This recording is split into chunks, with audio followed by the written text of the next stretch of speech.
অনেক BTS army JK আর জিমিনের নতুন শোটা দেখতে চাও, কিন্তু সমস্যা হচ্ছে তোমরা কোরিয়ান বা ইংলিশ ভাষা বোঝো না আর ডিজনি সাবস্ক্রিপশনে নেই।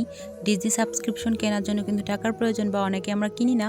তো চিন্তার কোনো কারণ নেই, আমি কিন্তু এই ভিডিওটাই সুন্দরভাবে এক্সপ্লেন করব বাংলাতে জিমিন এবং জেকের ফানি মুভমেন্ট, গেম সেগমেন্টগুলো সুন্দরভাবে বুঝে দেওয়ার চেষ্টা করব। তো চলো শুরু করা যাক। তো ভিডিও শুরুতে আমরা দেখতে পাবো জিমিনের বাসার সামনে জাংকুক হাজির। সকাল সকাল, এটা প্রায় 4:45 মতো বাজে। তো ওরা চেষ্টা করছিল জিমিনকে না জানিয়ে ঘরের ভেতর ঢোকার, কিন্তু ওরা পাসওয়ার্ড জানে না, তাই জন্য ঢুকতে পারছিল না। পরে একটা স্টাফের সহযোগিতায় জিমিনের মার কাছ থেকে কিন্তু পাসওয়ার্ডটা কালেক্ট করে এবং বাসার মধ্যে ঢুকে যায়। জিমিনের মা প্রায়শই ঘুরতে আসে, তো উনি জানে। তো এই পর্যায়ে জাংকুক কিন্তু ওর বাসার মধ্যে ঢুকে যায় এবং জিমিনের বেডের পাশে গিয়ে দাঁড়ায় এবং জিমিন জিমিন বলে ডাকতে শুরু করে। তো এই পর্যায়ে জিমিন কিন্তু অনেকটা ভয় পেয়ে যায়। তো এটা হচ্ছে সিজন 1-এর কিছু ক্লিপ। এই পর্যায়ে জিমিন এবং জাংকুকের কিছু খুনসুটি দেখানো হয় এবং সিজন 1-এর কিছু ক্লিপ দেখানো হয় যেখানে ভিও ছিল। তো তারপরে হচ্ছে জিমিন বের হয়ে আসে কিন্তু কোনো জামা কাপড় ছাড়া। এটা ছিল সকাল 5টার দিকে, আরও অনেক ঘুমেছিল আর জামা কাপড় না পরেই ঘুমিয়ে গেছিল। তো ওকে খুবই লজ্জিত ছিল এবং অকওয়ার্ড ফিল করতেছিল। দেখো কিভাবে আপসাইডে বসে আছে আর বারবার হাসতেছিল। তো বারবার লুকিয়ে রাখতেছিল ওর বডিটাকে, কিন্তু তারপরও ক্যামেরাম্যান ছাড়ে নাই। তারপরে জেকে বের হয়ে যায়, ও কাপড়গুলো পরে নেয় আর জিমিনের জন্য জেকে ওয়েট করতেছিল বাইরে ড্রয়িং রুমে আর কিছু বলতেছিল। জিমিন এসে বলে যে তুমি যখন আমার বেডের পাশে গেছিলে তখন আমি ভাবছি কোন মনস্টার জানি আমার মুখের সামনে হাজির হয়েছে, আমি খুবই ভয় পেয়ে গেছিলাম। তো এই মুহূর্তে জাংকুক জিজ্ঞেস করে তুমি কি কোনো স্বপ্ন দেখেছো? ও বলে যে না, আমি লাস্ট নাইটে অনেক ড্রাঙ্ক ছিলাম, অনেক ড্রিঙ্ক করি তারপরে ঘুমিয়ে যাই। এটা হচ্ছে ফ্ল্যাশব্যাকে দেখানো হচ্ছিল যে কতটা সকালে জাংকুক জিমিনের বাসার দিকে রওনা হচ্ছিল। তো এই মুহূর্তে জাংকুক কিছু কথা শেয়ার করতেছিল স্টাফদের সঙ্গে এবং প্রডিউসারকে বারবার জিজ্ঞেস করছিল যে আমরা এইবার ট্যুরে কোথায় যাচ্ছি বা কোন দেশে যাচ্ছি, কিন্তু ওদের এটা বলা হয় না, কারণ ওদের এটা বলা হবে একটা সেগমেন্টের মাধ্যমে, গেম সেগমেন্ট, সেই গেমের মাধ্যমে ওদের জানতে হবে। তো আমরা এখন না বলি, সামনে আমরা জানতে পারবো কোথায় যাবে বা কোন দেশে যাবে।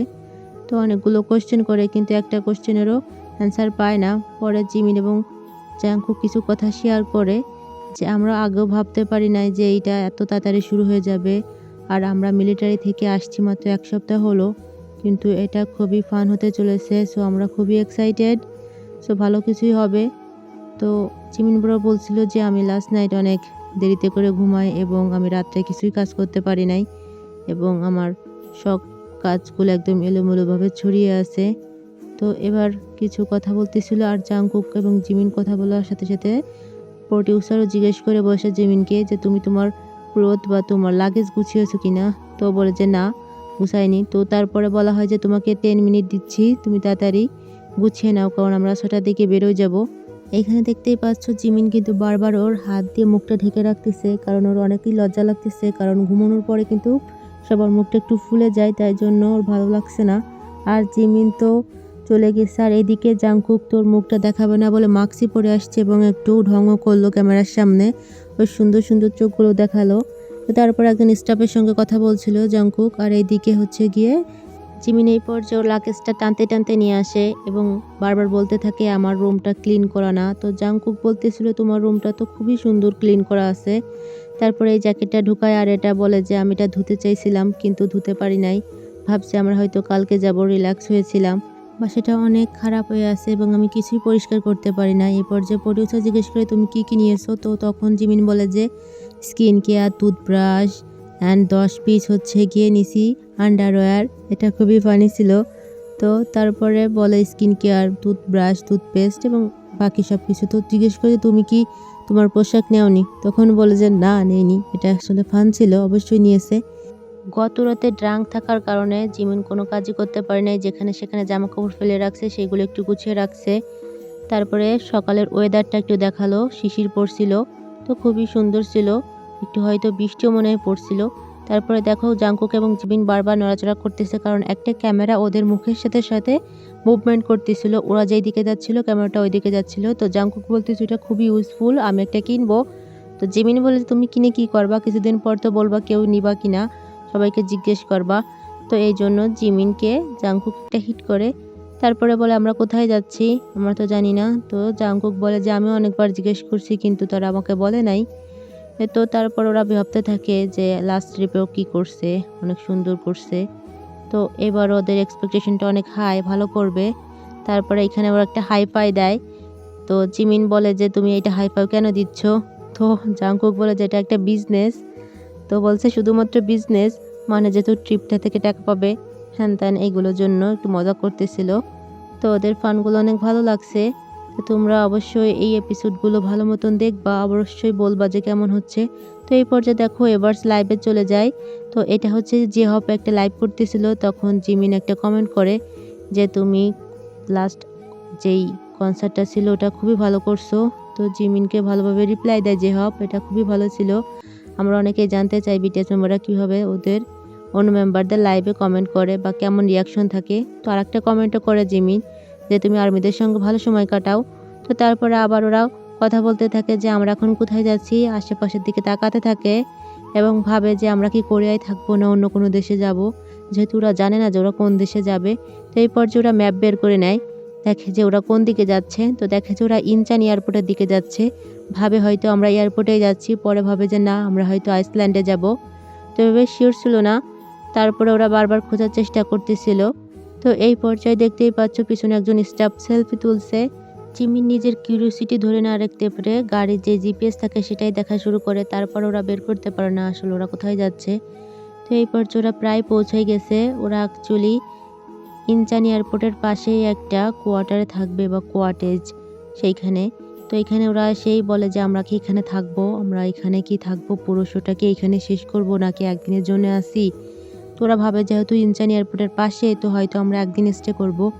তো ওরা ঢুকেই কিন্তু এই যে খাবারগুলো পেয়ে যায়, যেহেতু অনেক সকাল ছিল তাই জন্য ওদের জন্য ব্রেকফাস্ট রেডি করে রাখছিল। তো এই পর্যায়ে দেখতে পাই ওরা যে অনেকগুলো ক্যামেরা, জিমিন বারবার বলে যে এখানে যেহেতু অনেকগুলো ক্যামেরা, প্রায় 9টার মতন, সো আমরা এখানে স্টে করব। তো এখানে একটু একটু কুমফু খেলে জিমিন এবং জাংকুক, এটাও খুব ফানি ছিল।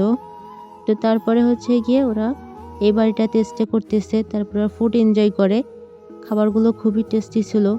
জাংকুক এখানে খুবই এনজয় করতেছিল এবং জিমিন তো বেশি, কারণ জিমিনের ফেভারিট ডিশগুলো এখানে ছিল। তো দুজন দুজনকে হেল্প করতেছিল। তো খুবই সুন্দরভাবে খাবারগুলো এনজয় করতেছিল। এবার পর্যায়ে কিন্তু জাংকুক বলে আমি কোনো প্রোটিন নিব না, তুমি খাও।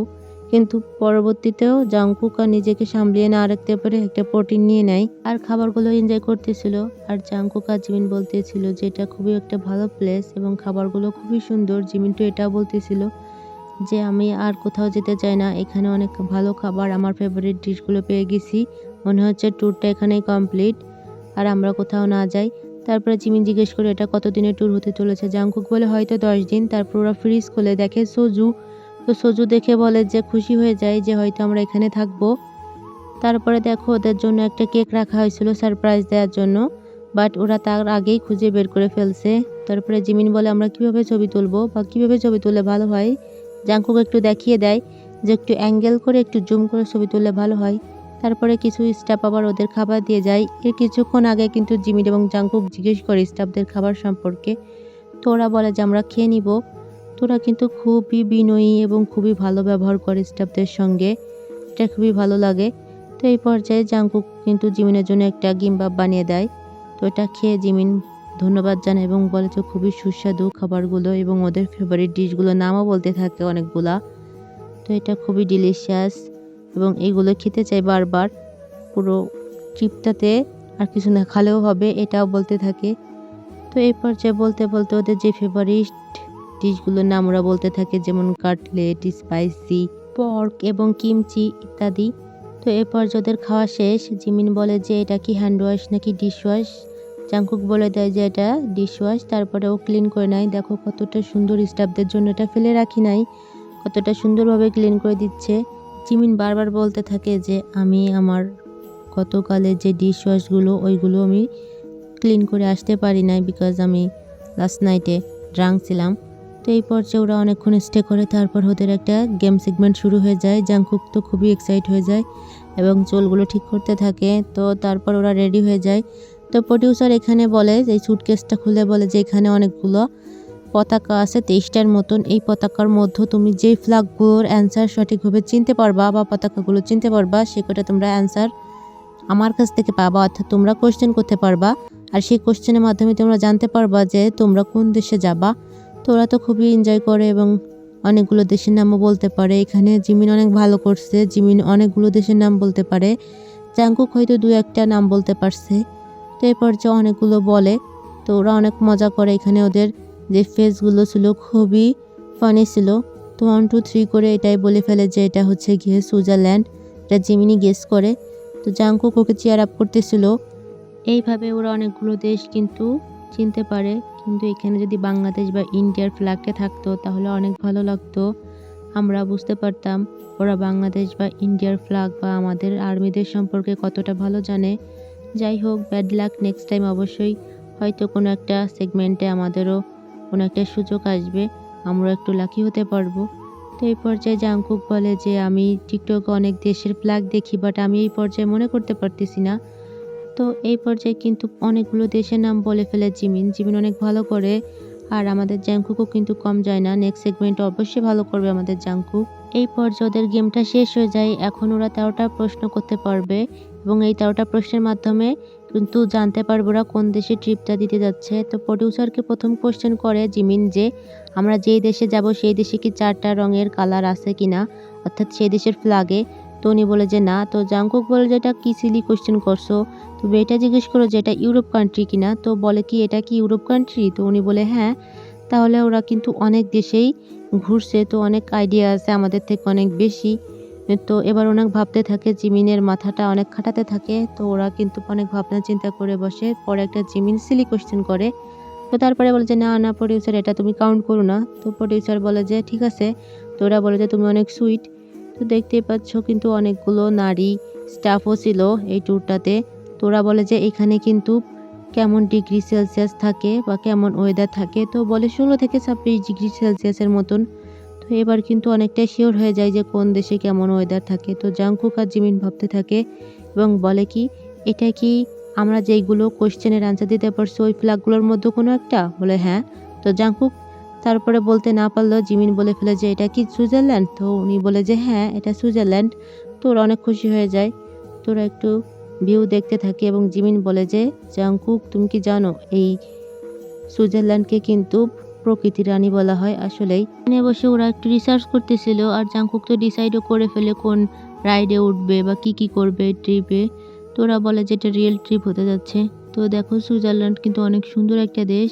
এই পর্যায়ে প্রডিউসার ওদের বোঝাতে থাকে যে এই বছর ট্রাভেলটা হবে অনেক মিনিমালিজম, মানে সব কিছু কম এর মধ্যে শেষ করতে হবে, অর্থাৎ প্যাকেজিং এবং স্টাফ এবং সব কিছু কমের মধ্যে সুন্দরভাবে গুছিয়ে শেষ করা হবে ট্রাভেলটা। তো এই পর্যায়ে দেখো দেখতে পারছো ওরা কিন্তু অবাক হয়ে গেছে, কারণ এই মিনি যেই লাগেজগুলো আছে এইগুলো নিয়ে ওদের ট্রিপটা কমপ্লিট করতে হবে। জিমিন তো বলতে থাকে যে তুমি কি বলতে যাচ্ছ যে আমরা কিছু নিতেই পারবো না? তাই বলে হাসতে থাকে। দেখো জাংকুক এবং জিমিন 4টা লাগেজ নিয়ে আসে আর এইগুলো কত বিগ সাইজ, কিন্তু ওদের নিতে হবে এটা। তো ওরা বলতে থাকে আগে কেন বলনি, তাহলে আমরা ওইভাবেই কাপড়গুলো আনতাম, আমাদের শুধু হ্যাসেল হচ্ছে। তারপরে দেখো এটা কিন্তু জিমিনের হাতে যেটা ওইটা হচ্ছে জাংকুকের একটা ইনস্ট্রুমেন্ট। জাংকুক দেখো ইনস্ট্রুমেন্টও নিয়ে ট্রিপ করতে যায়, তাহলে বোঝোরা কত বড় লাগেজ নিয়ে যায়। কিন্তু কি ভাগ্যের যেই নির্মম পরিহাসের জন্য ওদের এই ছোট লাগেজটা নিয়ে যেতে হচ্ছে, কারণ এই ছোট লাগেজটা ওদের হচ্ছে গিয়ে স্পন্সর করা, তাই জন্য ওদের এটা দেখাতেই হবে, এগুলো শো না করলে কিন্তু হবে না। তারপরে হচ্ছে কি ওরা চেষ্টা করে কিভাবে ছোট করে সুন্দরভাবে গুছিয়ে নেওয়া যায়। তো জিমিন বলতে থাকে যে তুমি তো অনেক সুন্দরভাবে গুছিয়ে নিয়ে আসছো জাংকুক, আমার অনেক জেলাস ফিল হচ্ছে। তো ওরা দেখতে পাচ্ছ টুথব্রাশ স্কিন কেয়ারগুলো আগে ঢোকাচ্ছে। তো এই পর্যায়ে দেখো যে ওদের জাঙ্গিয়াগুলোও ঢোকাচ্ছে, সরি ফান হিসেবে নিও। তো এই পর্যায়ে দেখো জাংকুক কিন্তু অনেক কষ্ট করতেছে কিন্তু পারতেছে না, জিমিন প্রায় গুছাই ফেলছে। তো এই পর্যায়ে জাংকুক বলে যে আমার আর একটা ব্যাগ লাগবে, এটা দিয়ে আমার পসিবল না। তো তারপরে এই ব্যাগটা দেয় যেটা হচ্ছে হ্যান্ড ব্যাগ। তো এই যে জিমিন তো দেখে হাসতে থাকে, এত কিউট, ওর অনেক ভালো লাগছে। তো এই পর্যায়ে কিন্তু জিমিন পোশাক চেঞ্জ করে ফেলে জিমিনের। তো এই পোশাকটা দেখতে অনেক ফান ছিল, বিকজ ওটা একটা ছেঁড়া ফাটা টি শার্ট, তারপরও ফ্যাশনেবল লাগতেছিল। যাই পরুক না কেন অনেক সুন্দর লাগে। ভিডিওটা অনেক বড় হয়ে যাবে বলে আমি আজকে এখানেই শেষ করছি। তোমাদের যদি ভালো লাগে, তোমরা যদি নেক্সট পার্ট চাও, তাহলে অবশ্যই কমেন্ট বক্সে জানাবা। নেক্সট পার্টগুলো আরও বেশি সুন্দর এবং আমি সুন্দরভাবে প্রেজেন্ট করার চেষ্টা করব। তোমাদের ভালোবাসার উপর ডিপেন্ড করবে যে নেক্সট পার্ট আমি দিব কিনা। আর অবশ্যই সাবস্ক্রাইব করে রাখবা। Thanks for watching everyone. আল্লাহ হাফেজ।